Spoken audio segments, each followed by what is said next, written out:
Good afternoon. Welcome to the Meltdown. Hope you're having a great afternoon. Really want to point out a couple of major important points with you before we dive into coins. The 10-year Treasury hit 3% earlier today.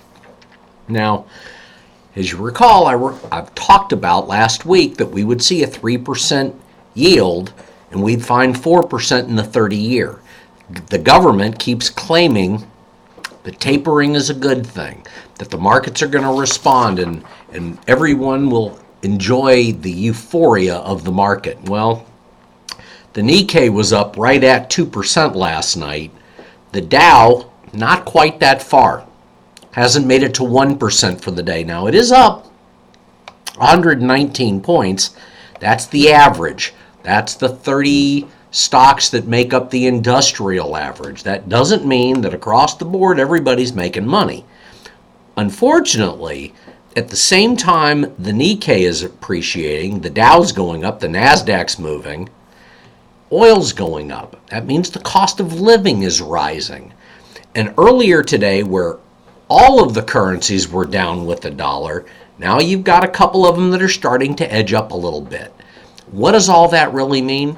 What it means is that the government of the world, we are not to a one world unit, although that's something that's been talked about since the 1920s. We've all accepted quantitative easing. You've got to understand that the leverage, when you get into derivatives, bank derivatives, the derivatives of the marketplace, guesstimates are as high as 100 to as much as 500 to 1. I was speaking to a customer earlier today, and while I guesstimate that the real U.S. debt is somewhere over 100 trillion, his number was 500 trillion. These are astronomical figures that you and I really can't even begin to comprehend, and I think I've played in the game for a while now, 30 years. Folks, when countries don't rely on anything to back the value of their currency but the full faith and credit of the government, you look at Mexico or you look at Brazil and you realize that the amount of inflation down there is huge. I had a young man in the store earlier today who owns, he said, a 500 million mark note.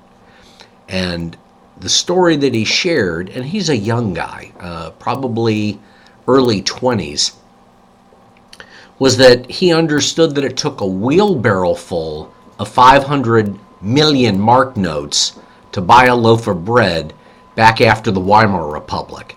Folks, inflation is nasty. Now, Michael came in and we shared a story that he had read and is working on a blog over. But the bottom line to what Michael was sharing is that because of the glut of homes that have been moved from the for sale sign to the for rent sign, that the banking community, investor communities are trying to figure out how to recreate the real estate bubble. All markets get bubbled up, and the only question is your timing.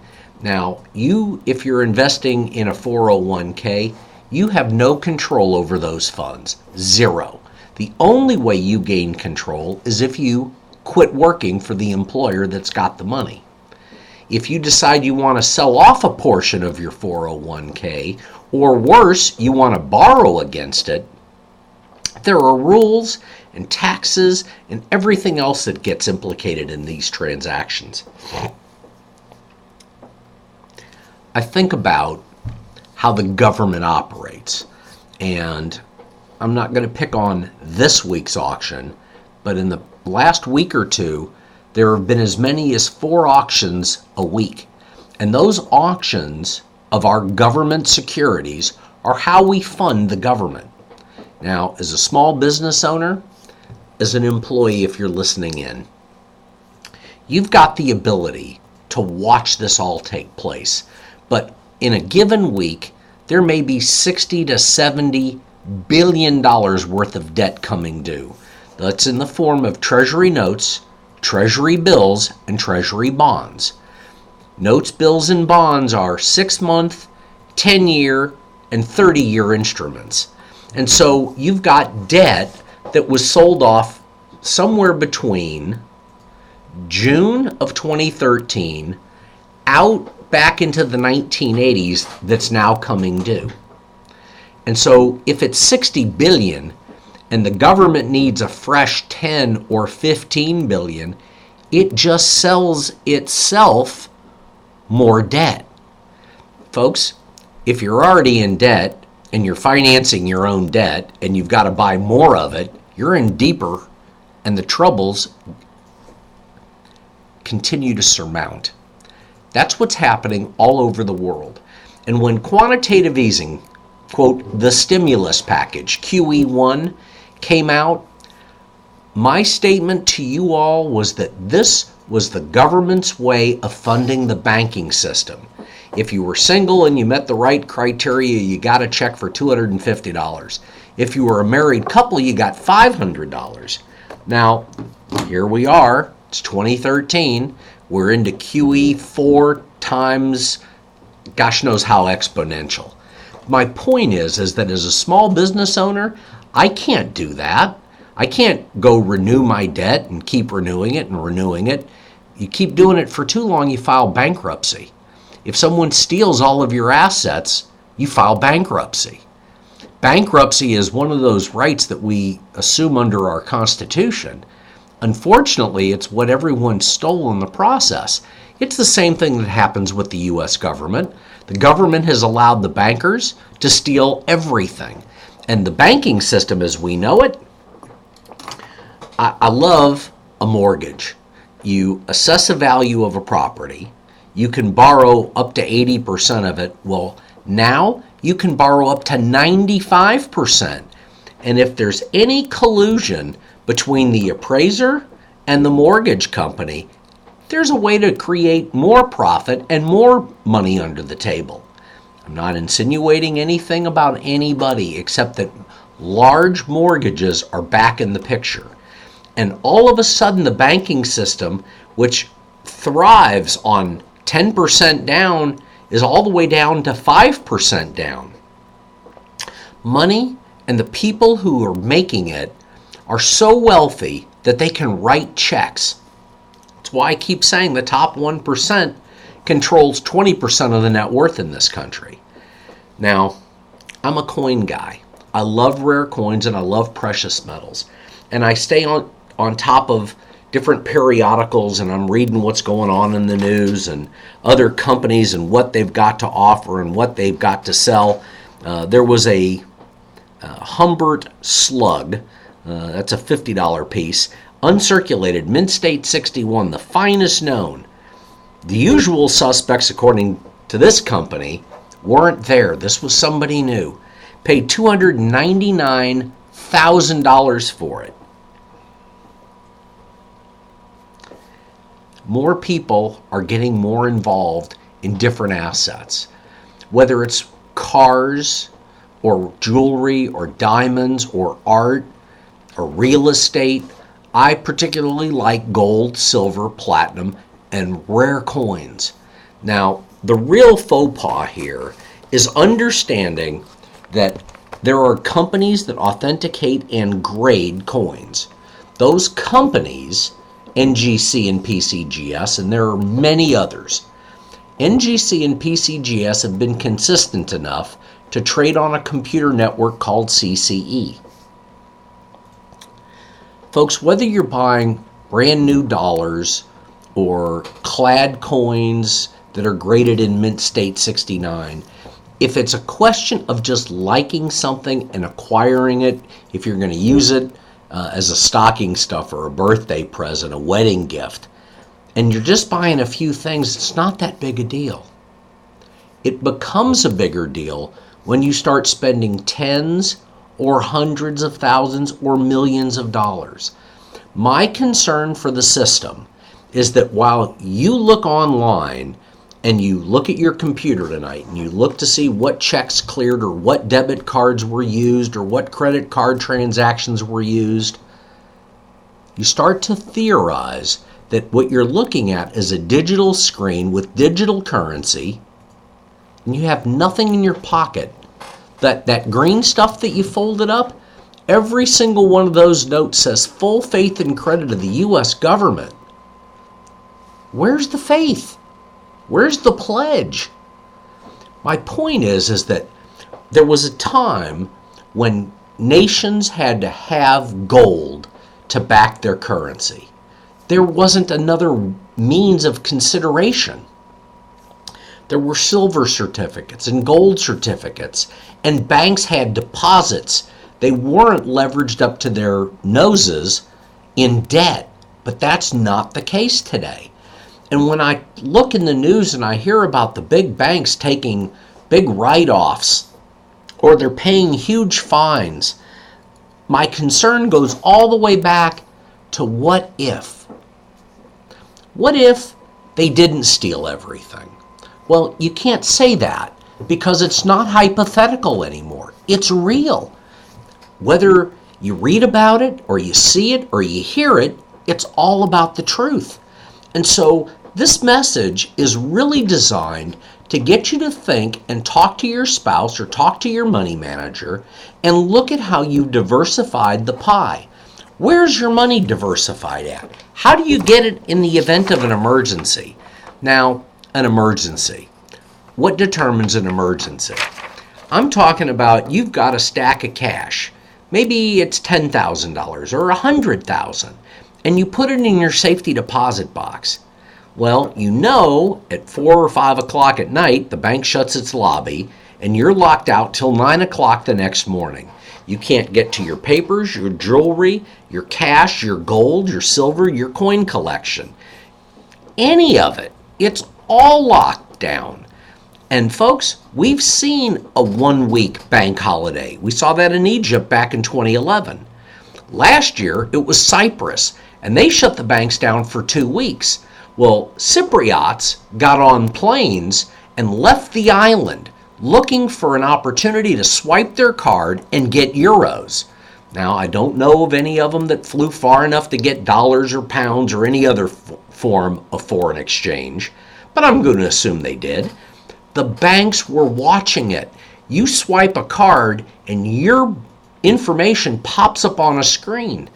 For all of the transactions that took place during this holiday season, I can tell you firsthand that the credit card merchants and the institutions were loaded with extra employees. Those extra employees will be gone by mid-January, February, when the new numbers come out and tapering is supposed to begin. What happens if they double dribble and the numbers go down so excessively that all of a sudden the banking system, the Federal Reserve, all has to scratch their head and rethink tapering? Maybe they've got to put the hammer down. That's what Janet Yellen said. She's going to increase QE. You've got Bernanke leaving. He said we're going to start tapering. But the stock markets, my gosh, they're roaring. Now, are you in one of the good stocks or one of the bad stocks? And that's not for me to determine. I'm not a stock guy. But I can tell you the gold to silver ratio is higher this afternoon than it was this morning, and so is the ratio between platinum and gold. And in the aftermarkets, I can tell you that they're already starting to trade down, but that's the normal course of business. It's the way markets get manipulated. So platinum goes a little bit higher, gold goes down a little bit, and so guys are moving their money around, and you're sitting there being whipsawed because you want to be in the market, but you don't want to pay the premium. Folks, it's not my fault that you've got to pay a $5 premium to own 1-ounce silver American Eagles in bulk. It's not my fault that I try to explain why you've got to own multiple types of coins and put them in a collector book. The government says the new bullion coins are deemed to be numismatic. That's collectible. So you can argue all you want. And I have this conversation with people from north of Livingston, east of Dayton, all over the country, who tell me that if it comes right down to it in our government, whether it's this administration or the next administration or the previous administration. Says, turn in my gold, turn in my silver, turn in my guns. People are willing to fight for it. We see on television, cable, TV, the internet, we see people get shot or beat with a nightstick. It's getting to a point, and I've confirmed this with TSA employees, that they're being trained for civil unrest. Now, civil. How can a civilization have the kind of upheaval and the unrest that's coming? Go over to Russia. Go to parts of the world where they've got such chaos, we take it all for granted here in the U.S. But the bottom line is that a lot of the world would die to have some of the freedoms that we have, let alone the money or the homes or the utilities or any of those things. And what has that got to do with coins and precious metals? There are coins out there that are a rip-roaring bargain at $10,000. They're a steal at $3,000. And if you don't know what you're doing and you just arbitrarily start liquidating material with no idea of what it's worth, you're going to sell something for so little that you're going to wonder about it. And I know you've got other dealers or maybe your spouse who's searching the internet trying to figure out what something is worth or not worth. Well, I'm here to tell you that the internet is not the all-knowing, all-seeing forecaster and prognosticator of markets. I've got some acquaintances that listed 12 coins. The 12 coins have a low of $6,500 asking price to a high of a little over $70,000. And these are high-grade pieces from 20-cent pieces. There's an a large cent, Mint State 66. These are coins that trade for tens of thousands of dollars. Now, last week I was talking about 3 coins that are coming up for auction out of the Eagle collection. The Eagle collection was very special when I built it in 1998 and 1999. Only one person in the history of numismatics will have ever owned one specimen of every coin ever struck by date and mint mark, and that's a gentleman by the name of Louis Eliasberg. Mr. Eliasberg was a banker in Baltimore. In 1950, when he completed his collection, he had one specimen of every coin ever struck, period. Several of the coins were unique. Now, I can tell you firsthand, in 1990, I worked for a company and we had a coin museum. It was for our clients. We invited them in. There was hors d'oeuvres and cocktails. And to the best of my knowledge at the time, I held 2 $1804 dollars. They've all been accounted for. But as the first person in history, there was nobody with a camera, and we still had cameras back then. We didn't have digital technology the way we do today. I couldn't get a photograph of the 2 $1804 dollars that I got to hold. One was from the King of Siam set, the other was the Dexter dollar. No longer is the 1804 dollar considered the king of numismatics. That would go to the 1794 silver dollar specimen that sold earlier this year for about $10 million. Seems like a far-fetched number, 10 million, for a coin. But when you consider a piece of art that sells for somewhere between 105 and 140 million, 10 doesn't seem so bad.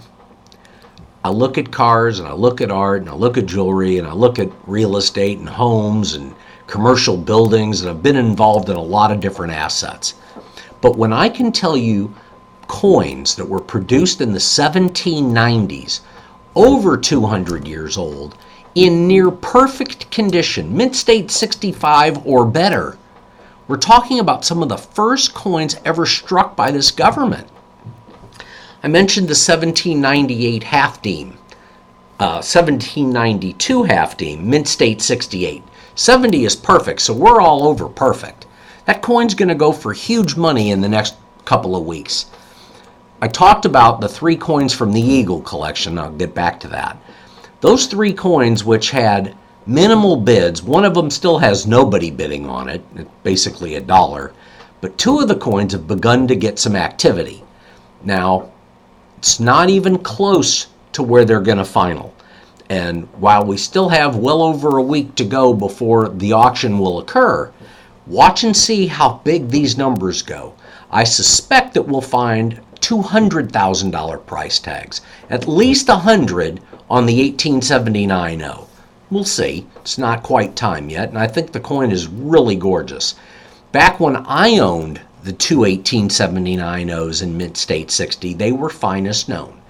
Today there's a Mint State 62 and a Mint State 63, and I don't have enough information to be able to tell you if they were coins that were discovered, whether or not they were AU graded coins that upgraded, or whether it was one of the Mint State 60s that I controlled at one time.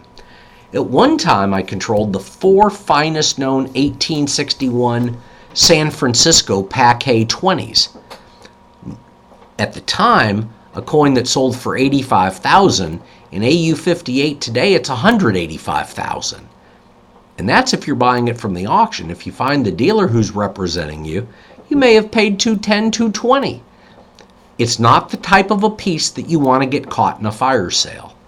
So my message is, whether you're buying low grade, low quality material, or whether you're buying some of the finest knowns, it's all about diversifying and hedging your bet.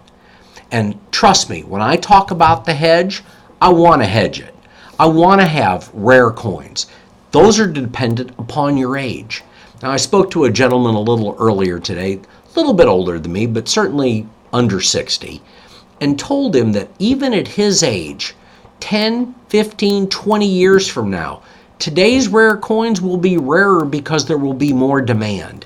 And if you're not happy with the premium for a silver American Eagle at basically 25%, if demand continues to outpace the supply, the premiums will rise even faster.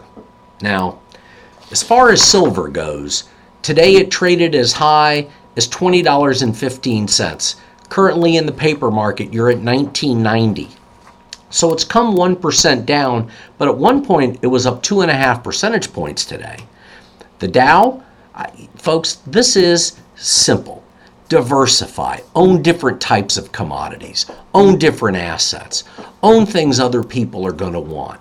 Not everybody's in the market for a piece of art, whether it's a starving artist sale for $20 or whether it's the finest, most elite material at Sotheby's or Christie's. You own different types of class assets dependent upon what your cash needs may or may not be. So many people deal in bars of silver, 1 ounce to 10 ounce to 100 ounce. You're the people that need to be getting converted into dimes, quarters, and half dollars. Get them in books, collect sets, own different types of coins. I sold a book on, I guess it was Tuesday. I had 5 of them. One of the books, 3 of them were barber coins, dimes. Actually, I had 2 dime books, a quarter, and a half dollar book, and I had a Seated Liberty book, Seated Liberty dimes. Now, to finish the set of seated dimes was approximately $28,000 or $29,000. One coin, one of those holes, was going to require an expense of between $14,000 and $15,000. Was my best guess. The coin's not on the market. I can't go buy one. There are certain coins out there that are actually rare. Now, you might say, Brett, that's a little far-fetched. I'm not going to spend $14,000 on a dime. If you'd have bought it in 1975, you wouldn't have spent more than $50 on it. And $50 was a lot of money in the 70s, or so I've been told. But today, $14,000 seems like an awful lot. My only point in talking about it is that you build a solid foundation, and obviously inexpensive gold and silver meets part of that criteria. But then you want to own rare coins, and you want to have some currency. You want to own things other people are going to want. We're in Texas. Texas Commemorative is one of the sites. I guess if you go to the links page at themeltdown.com, you'll learn more about it. And ultimately, whether it's the 13 coin sets or a piece of currency or a bond, there's a lot of different ways to be involved in, quote, Texas memorabilia. I own a Texian loan. I've got a portrait of Stephen F. Austin that was made about 100 years ago in the original frame. There's a lot of really neat things here. And so if you get the opportunity and you want to come in and check things out, please come visit us at the Gold Exchange. We're in the Humble area. It's 113 West 1st Street. You can go to the meltdown.com and get our location link. But ultimately, it's a simple drive. You exit 1960 from the south, exit 1960 at the first traffic light. That's 1st Street, turn right before you get to the railroad tracks. If you're coming south, take the second traffic light, turn left before the railroad tracks. We're on the right-hand side. We're easy to get to. We're easy to deal with. You can call us at 281-548-2646, or you can call toll-free 877-705-2646. Hit option 0. You get a live voice. Be more than happy to address anything with you you'd like to cover. You can also email me anytime. That's Brett, B-R-E-T-T, at thegoldexchange.net. Brett with 2 T's at thegoldexchange.net. Folks, go to themeltdown.com. There's over 500 shows, probably 385 or 390 hours of audio. The commercials are taken out of the original shows when I was on radio. I did some with a big national affiliate. That was CBS. Then we found somebody with a bigger, stronger signal through Salem. I even did 100.7 The Word here in the Houston market. The shows are condensed so that you can get a clear, concise, and logical picture of the economy. Ask questions. It's not gloom and doom. It's just reality. Folks, I never want to get off a podcast without thanking Texas Children's Hospital, both the Downs Clinic and the Ronald McDonald House. Now, at this time of the year, families are in the hospital with their kids. It's a tough time, and there are 20 rooms on the 4th floor. They feed between 40 and 80 people a night. If you can provide a hot meal to the Ronald McDonald House, please call 832-824-8600. That's 832-824-8600. Nancy Allen and her staff would be more than happy to help you. If you click on the donation links, you can put in your information, make the donation. You'll get a receipt for your charitable contribution. I love the doctors, the nurses, the staff, and the volunteers at Texas Children's throughout the medical center and around the world. I love the kids, and the kids need our love and our trust, and they need us to be together. Anyway, I appreciate you listening in today. Any questions, reach out for me. We'll be back tomorrow about 9:30. Have a great evening. God bless you.